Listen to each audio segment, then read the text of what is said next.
Z hlbokého ticha vesmíru sa pomaly vynára vzácny prvok číslo 54. Éterický plyn, ktorý v sebe nesie tajomstvo chladného svetla. V roku 1898 britskí vedci Ramsay a Travers v londýnskej laboratórnej miestnosti odhalili túto neviditeľnú zložku, ktorá doteraz unikala pozornosti ľudského oka. Atómové jadro tohto prvku je pevným základom, ktorý drží 54 protónov a 77 neutrónov v dokonale vyváženom, stabilnom usporiadaní. Okolo tohto jadra tancuje 54 elektrónov v komplexných viacerých vrstvách, tvoriac dokonalú a symetrickú kvantovú guľu pravdepodobnosti.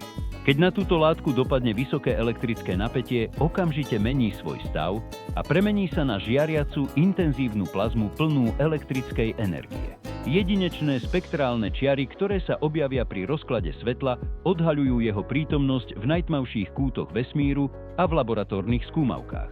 Ak sa ochladí na extrémne nízke teploty, táto látka sa stáva bezfarebnou tekutinou, ktorá je chladnejšia než akýkoľvek známy ľadový vánok na Zemi.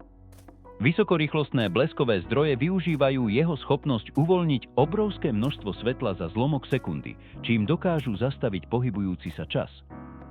V modernej medicíne slúži ako účinné anestetikum, ktoré jemne upokojuje nervový systém a zároveň chráni citlivé neuróny počas ťažkých operácií. V hlbinách vesmíru ionové pohony využívajú jeho vlastnosti na vytvorenie trvalého ťahu, ktorý umožňuje kozmickým loďam cestovať k vzdialeným hviezdam. Podzemné detektory plné tejto látky hľadajú stopy temnej hmoty, ktorá preniká cez našu planétu a zostáva pre nás stále skrytá.